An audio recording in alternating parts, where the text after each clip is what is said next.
The Political Trucker Channel.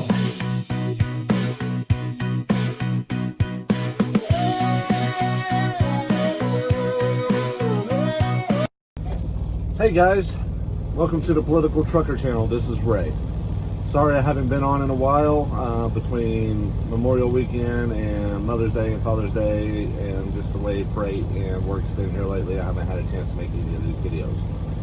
So, the good news is, June 25th is the day that all the states are supposed to comply with the English proficiency. So what that means is if you get pulled to the scale house in all 50 states, if you get pulled in and you don't speak English and you can't articulate yourself to the DOT officer, they're supposed to fine you and put you out of service, and eventually probably you lose your CDL. So, and the reason why I'm talking about this is because some people agree with it, some don't. All of us that are out here driving trucks would probably agree with this rule, and it's always been a law, but it was laxed by President Barack Obama back in 2009, I believe. Don't quote me on that. So I will tell you this, is that a lot of accidents are happening. If you look at the statistics, it's a lot of these drivers who don't speak English very well. Let's just look at the dump truck market right now.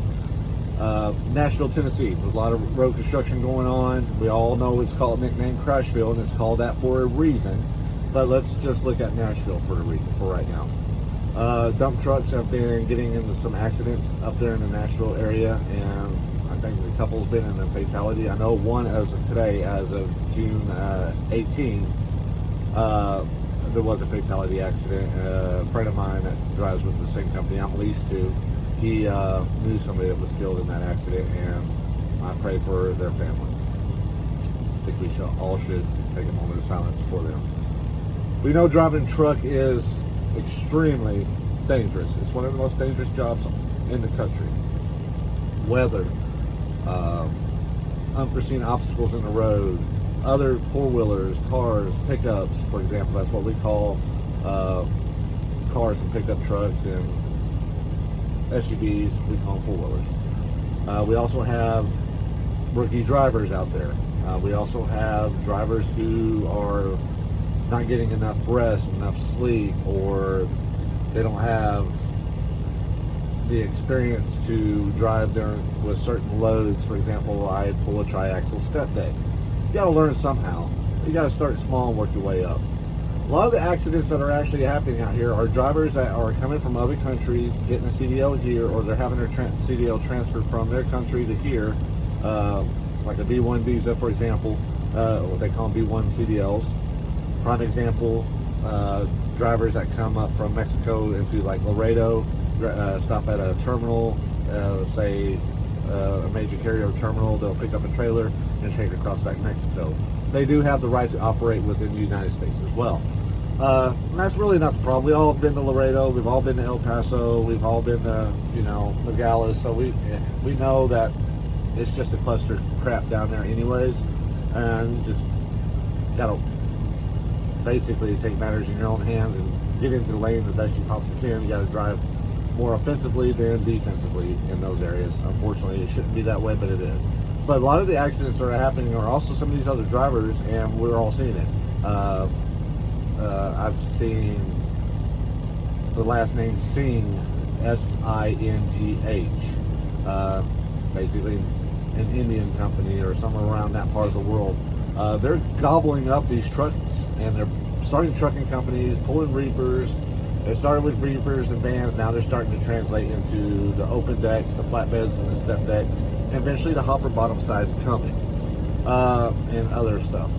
So one of the things that's happening is that, one, they can't read English very well. They don't speak English very well. So when there's a sign that says, slow down, winter driving conditions ahead, we've all been on I-40 between Amarillo, Texas, and to California, especially when you're coming into maybe like Albuquerque, or even between Winslow, Arizona, and Flagstaff. We've all seen them just hauling ass down the road and just doesn't care about the driving conditions, and that's the reason why so many accidents happen, why these trucks are in the ditch, or they spin out, or they're not paying attention to the rules of the road, and they're putting everybody's lives at risk.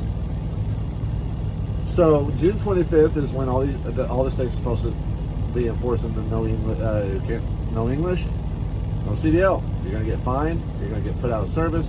Possibly lose your CDL. Well, Ray, what's going to happen when they just blow by the scale house? Well, eventually they're going to get caught. I have sources that I've talked to in Washington, D.C., and that they're going to also allocate and try to allocate some more funding to some of these states, so that way they would have chase cars on staff. They're going to start utilizing the digital monitoring systems at these scale houses, and if you blow one, they're going to have your tag and information. If you come back through there again and it rings your truck and trailer or whatever tag number you have or whatever, they're going to force you into the scale and give you a red light on your pre-pass. Yeah, there's still going to be some that's just going to continue to run. There's going to be states that are not going to chase them down. And okay, you're always going to have some fall through the cracks. So I was a victim of a trucking company that is based in Ohio. And this happened on April 23rd, 2025. I was at the Pilot truck stop in Tuscaloosa, Alabama. I was under an oversized load. I was in a reserved parking spot that I had paid for. And it was about a little after 1 in the morning. My truck just rocks, and I'm in the sleeper asleep. So I have a step deck with ramps and stuff. So my first thing was that someone was trying to steal my ramps. Didn't really think that someone hit me. Well, I grabbed my weapon, and I'm not going to say which weapon I grabbed, but I grabbed the weapon, and I immediately went to dart out the truck, and I noticed there was a big white van trailer sitting right here to my driver's side. And I opened the door, and I stick my head out, and there was a driver like, hit. I'm like, yeah. So he gets out of his truck, walks my way, and we look towards the front of my truck. He destroyed my driver's side headlight and my driver's side fender. Now, I own a 389 Peterbilt 2023 model. We all know that the hoods on these things are not cheap. They're not in one piece, but I mean, come on, we all know the Cadillacs, and I'm going to have some haters on this one, but the Peterbilts are the Cadillacs of the road. They've pride and class. I mean, that's always been their slogan, and I'm not saying W9s aren't bad. I think they're beautiful trucks. I wish I had the sleeper room that the W9 has, but I do like my Peterbilt, and the Kenworth is basically the same truck. They're both the same company. True, they don't trade technologies, but I'm getting off topic. So he was trying to talk to me, and he kept using Google Translate. I don't know what language he was trying to speak, but I told him, I said, well, stay right here, I'm calling the cops. And he kept saying no cops. He kept walking to his truck. So I'm following him because I was actually about to pull his damn red airline out, so that way he wouldn't go nowhere. But anyways, lucky for me, another truck driver saw what was happening, and he purposely pulled his truck and trailer in front of the truck. He came and talked to me, and I said, yeah, man, I was asleep. He hit me. And I said, I appreciate you blocking him in. And then another truck saw what was happening, and he pulled in behind the other trucks. Now he's blocked in completely front and back. He can't get out of this truck stop, and it's already a really small truck stop already. So I called the cops, and Tuscaloosa Police Department comes out. I give him my driver's license, my insurance information, all that. He took a statement from me wanting to know what happened. I said, man, I was asleep in my sleeping berth, and I'd already prepared for the cop to show up. I already printed off my e-log showing that, hey, here's my drive time from this day, and it's after midnight, and you can see where I went to sleeping berth at this time, and I've been in sleeping berth until now. And I even showed where I went to off-duty, not driving, because now I'm technically out of the sleeper. And so he gets my information, he gets the other driver's information. He's sitting there trying to communicate with the police officer, and the police officer is getting a little frustrated because he doesn't understand what's going on, because he's doing everything through Google Translate. And so he gives me all my information back, and he says, hey, Ray, come over here for a second. And so I did it. He says, is this out of touch? He says, should a 22-year-old be having a CDL? I said, yeah, they changed the law. You can actually travel interstate now with the CDL being under age 23. So they changed that law, I think, 2 years ago. So yeah, you can be that young to drive. So the guy that hit me was leased onto Sophia Logistics. And here's where it's all kind of funny. They're based out of Ohio. You can Google them, SOFIA, Sophia Logistics, based out of Brunswick, Ohio. So I'm looking at the guy's driver's license, and I took a picture of it. And I'm looking at his insurance, and I'm looking at obviously his truck. So I'm scratching my head. The insurance said A and Z Conda, but it didn't say Sophia Logistics on it. And I told the police officer, there's something fishy here. I said, he's got insurance, but it's just not matching his company. And so he's, well, I can't do nothing about it. He says, all I can do is do the police report. And I said, well, call a state trooper out here because something's fishy on this. I think I'm about to get hosed on this. And he says, well, he tried calling a state trooper, but since it happened on private property, they can't do nothing. Which I find funny that state troopers will come onto a truck stop and initiate DOT inspections, but if an accident happens, they're not going to do nothing about it. So the driver goes on his merry way. I go back to bed. First thing I do that next morning, I contacted Sophia Logistics and try to see if I can get them to settle without going out with the insurance company. And this has already happened to, my fender already got damaged about 2 years ago, and I had to have it replaced and repainted. So I kind of had a general idea what it was going to cost. And I had already called Rush Peterbilt in Tulsa, Oklahoma to get an estimate on a new headlight assembly was going to cost. So I already had a general idea. So it comes to about $6,000. So I call Sophia Logistics, and I'm like, hey, your driver hit me. And I said, yeah, it says, we're already aware with their accent or whatever. They could barely speak English. I said, well, I want to speak to your safety department and your claims department because I would like to try to settle this without including insurance. I'm giving you the opportunity just to pay me so I can get it fixed. That way you don't have a claim against your insurance, and we can all move on and live our happily lives. Well, after several communications with them, they originally said, well, we'll give you $2,500. I said, no, I'm not going to take the $2,500. I said, it did $6,000 worth of damage. Oh, the most we'll be willing to do is $35,000.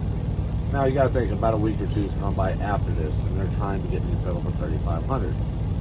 So I said, well, you know, no, I'm not going to do it. Sorry. So I found the owner's Facebook and LinkedIn page. His name is Alisher Yudashev. I tried reaching out to him, and of course he didn't respond. And then I actually sent them an email saying, hey, I'm giving you one more shot. Let's get this done, or I'm going to your insurance company. Well, I called their insurance company. And we all know insurances are crooks. We pay way too much for something that we can't even use. So I contacted Geico, and that's who their insurance company was, and I explained everything to them. So they wanted to know, from my point of view, what happened. So I had to tell them in an email form, and I sent them the email. And then about a week goes by, I call Geico back. I said, hey, so where are we at on this claim? Because I just paid the money to have my truck fixed out of my own pocket. I need my money back. Well, and they're like, well, we're trying to get a hold of Sophia Logistics since they're the policy holder because the driver wasn't on the insurance, the truck was not on the insurance, and the trailer was not on the insurance. But they do have insurance with us. But those three were not on the insurance. We don't know why. So the driver was actually a 22-year-old kid driving a truck. And I asked him during Google Translate. He paid for his CDL. He never went to a truck driving school. So someone in California is being shady.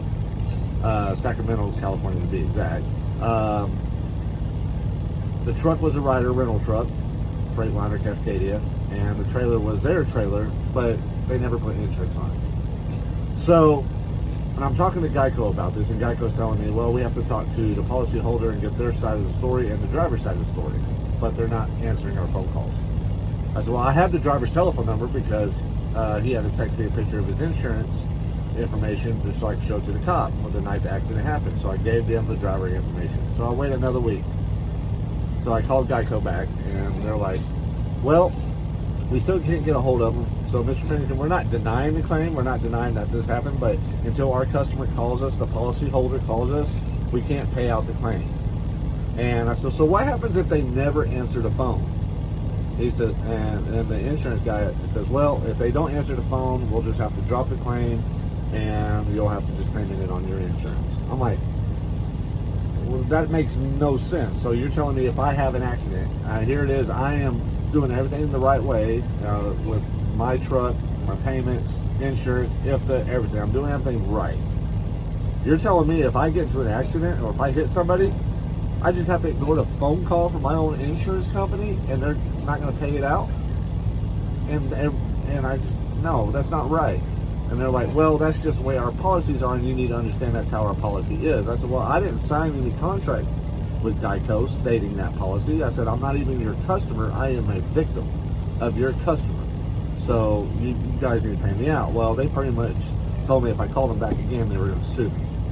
So I did go open up a lawsuit against Sophia Logistics. I did also open up a lawsuit against Geico and also the driver himself in the state of Oklahoma. I also filed a complaint with the FMCSA about Sophia Logistics, explained everything that's happened to them, to me, and I did get an email back from them stating that they were going to investigate the company for any malicious practice or any safety issues. So I'm like, oh, okay, so that's all they're going to do. I did have other conversations with other people in Washington, D.C. regarding this. So now we're just going to get into the final deal on this. So I still don't know what's going to happen. I paid the money out of my pocket. My insurance company, minus my deductible, is going to probably send me the $3,500, $3,600 checks. My deductible is $2,500. So I'm still coming out loss on this, but I'm hoping that when this court cases go to court, I'll be fine on it. It's all small claims. The claim against Sophia Logistics, I should probably win that one in my sleep, because obviously I wasn't behind the wheel. I was technically off duty, asleep in my sleeper, wasn't even driving. I was in a legal parking spot, and so hopefully this gets awarded and then I can recoup some of my money. But I did go for the max on the small claims because it's to the point now where it's pain and suffering. I had to shut my truck down to get the work done, lost revenue, and I'm just having a big headache. So the name of the company is Sophia Logistics, SOFIA, and they're based out of Brunswick, Ohio. So, am I for this? No English, no CDL? Absolutely. It's time to get these guys off the road. It's time to suspend their CDLs, and it's time to end this madness. Accidents are sky high. Our insurance rates are being increased because of idiots like these. I said, and I'm trying to be nice about this, and this is more personal towards me because I am now a victim of this situation, and I'm sure many of you guys are too. It's time for the United States to make sure that if you can't read English, can't speak it, can't write it, you're gone. Your CDL's gone. And we need to start getting rid of some of these other trucking companies that are enabling these type of drivers. We've all seen them. Guru, G-U-R-U, an Indian company based in California. Most of these companies are based in California. The Singh, S-I-N-G-H. We all know those guys, those companies. They're, you know, I'm not stereotyping anybody or profiling anybody, but we all know. We go to the truck stop, we see it. They don't speak English. They don't have no manners. They don't take care of their equipment. They bypass scales. I've been inspected 4 times in the last 2.5 months, all level 2s, and they're focusing on the wrong people. They need to be focusing on these Freightliners that are, if you drive a Freightliner, I'm sorry guys, I'm just saying, we all know most of the trucks on the road right now are Volvo, Freightliners and Volvos, okay? They're driving Freightliner Cascadias, and they're 9 times out of 10, they're going to have a California plate on the truck and a California plate on the trailer, and there's going to be a van or reefer. We need to start holding these other trucking companies accountable. The DOT, FMCSA needs to start investigating these companies, because I guarantee they're not on the up and up. They're not paying for the insurance like they're supposed to. They're probably lying on their fuel reporting, their tax reporting. They are probably, their safety standards are probably not on record. They're just out there just driving and delivering freight and getting as much money as possible. And they're also hurting us out here as well by driving the freight rates down, because they're going to take it, because they don't have the overhead. They're buying these cheap trucks that are trash, or they're not paying full price for insurance, or they're circumventing other programs that we're supposed to pay for, and they're just hoping they get away with it. So they're able to take a cut. So from $3 a mile, now we're down to $2 to $10 a mile, $2.25 according to truckstop.com, and that's for step deck freight right now, and that's ridiculously stupid. I mean, inflation is still a little high. I mean, it's up, but it's a lot down. It's down more than what it was. But just 3 years ago, they were begging for freight, and it was $3, $3+ a mile for $4, $5 a mile for oversized, and now you're lucky to get $3 a mile for oversized. So let's get rid of these other trucking companies that are dragging America down, because this is a national security interest as well. I mean, they shut the airspace down on 9/11 after those 4 planes were hijacked. Just imagine if you had 12 trucks across the country and they all light up at the same time. You shut America down without the trucks. So we're hauling food, we're hauling supplies, we're hauling military equipment, hauling water, oil, gasoline. Everything comes on trucks. So why would you not want to protect that and make sure that who are actually hauling this stuff is actually qualified and capable of doing it? There's not a driver shortage per se, okay? Everybody talks about that. It's not a driver shortage. There's a driver shortage for real drivers, like myself, and so many of others that actually know how to operate the vehicle safely and actually care. But the problem is there's too many steering wheel holders. And these steering wheel holders are the ones that are causing all the problems. And we need to make sure that we start, if you see them driving with their phone in their hand or watching Netflix on the dashboard, or if they're speeding through construction zones, guys, forget about the rule about I don't want to be a narc. No, call the police, call this, whatever state you're in, call a reckless driver, get their truck name and their trailer license plate if you can, and give it about 15-20 minutes. If you don't see it, state trooper, call them again, get them off the road. We need to start taking action now to make sure that we can make our roadways safe for our families and our other drivers out there on the road, because they're causing nothing but mayhem. So that's my spiel. I just hope that if you did the right thing, and you come here and you're trying to get a job, that's fine. And the H-1B visas are for like engineers, scientists, doctors, stuff like that. You know what? You don't need a visa to come over here and drive a truck. These visas are designed for people who have a very unique special set of skills, like maybe chefs, like high-end hotels, for example, or certain scientists, doctors, engineers, like I said. You know, those are great. You can come over here. But leave the trucking to the ones who are actually living here and actually doing the right thing, and let us truck. Let us do our job. There's no reason to bring outside country help, because I promise you, I can't get in a truck. I can't move from here to, let's say, England and start driving a truck right away over there. They wouldn't allow it. I can't move to India, for example, and drive a truck over there. They won't allow it. So why are we doing it? Yeah, everybody deserves an equal opportunity in the United States, but don't come over here taking our jobs for a job that you could do in your country. So if you want to learn a specialty skill, you can go to college to be a doctor or a lawyer or something like that. I myself am a college graduate. I drive a truck because I choose to. Not because I have to, because I choose to. So that's all I have to say. I'll be back next week. But start calling in these truck drivers. Start reporting them to whatever state you're in. Start getting them pulled over.